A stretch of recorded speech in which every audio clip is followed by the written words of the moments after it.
Bancakan BLSM.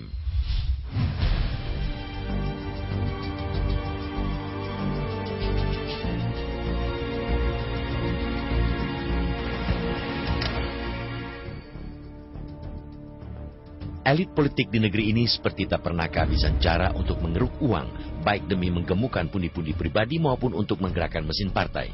Upaya itu dilakukan secara sendiri-sendiri ataupun berkelompok. Fakta mutakhir terpampang ketika pemerintah dan hampir semua fraksi di DPR bersepakat untuk mengucurkan bantuan tunai bernama Bantuan Langsung Sementara Masyarakat atau BLSM, atau sebagian menyebutnya dengan balsem.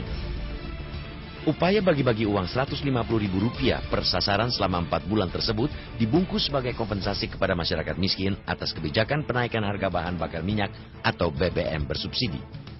Pemerintah pun sudah menyiapkan anggaran Rp9,3 triliun untuk BLSM yang bakal digelontorkan kepada 15,5 juta orang miskin tersebut. Pertanyaan besarnya ialah, mengapa pemerintah ngotot mengucurkan bantuan tunai? Apakah tidak mungkin menaikkan harga BBM tanpa ada bantuan tunai? Mengapa pula ada partai yang terang-terangan menolak penaikan harga BBM bersubsidi, tapi menyetujui BLSM yang merupakan kebijakan satu paket? Meskipun ada sejumlah pertanyaan, pada hakikatnya jawabnya cuma satu, yakni karena BLSM menyangkut uang. Dengan uang, para elit politik merasa bisa membeli suara rakyat.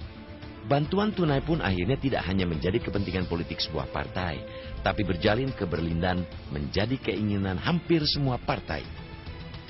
Maka substansi juga bergeser dari urusan mengamankan subsidi BBM yang terus-menerus disebut salah sasaran dan mengancam kelangsungan fiskal, menjadi keharusan memberikan bantuan tunai. Padahal, urusan menaikkan harga BBM subsidi tak serta-merta selalu diikuti keharusan untuk memberikan kompensasi dalam bentuk bantuan tunai. Menaikkan harga BBM merupakan domain pemerintah, tak ada urusannya dengan parlemen. Namun, begitu pemerintah mengaitkan penaikan harga BBM bersubsidi dengan bantuan tunai, mau tidak mau, hal itu menjadi wilayah DPR juga. Pengucuran bantuan tunai mengandung konsekuensi perubahan postur anggaran yang mengharuskan pemerintah meminta persetujuan DPR.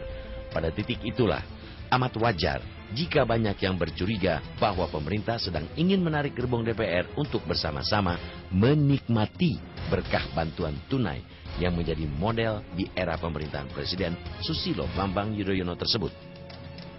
Pada era sebelumnya, penaikan harga BBM tak pernah diiming-imingi bantuan tunai.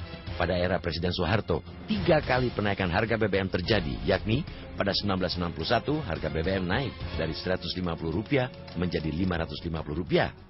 Pada 1993 naik menjadi Rp700 dan pada 1998 menjadi Rp1.200 tanpa ada iming-iming bantuan tunai.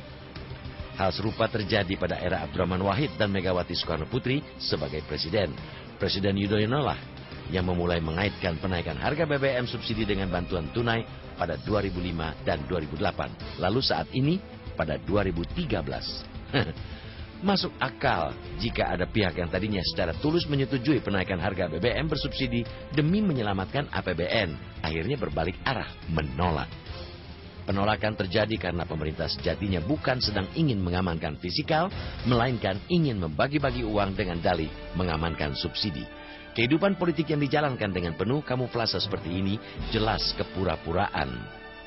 Jika kita tidak ingin hal itu menjadi bom waktu, segenap anak bangsa yang mengedepankan akal sehat mesti bersepakat untuk menghentikannya.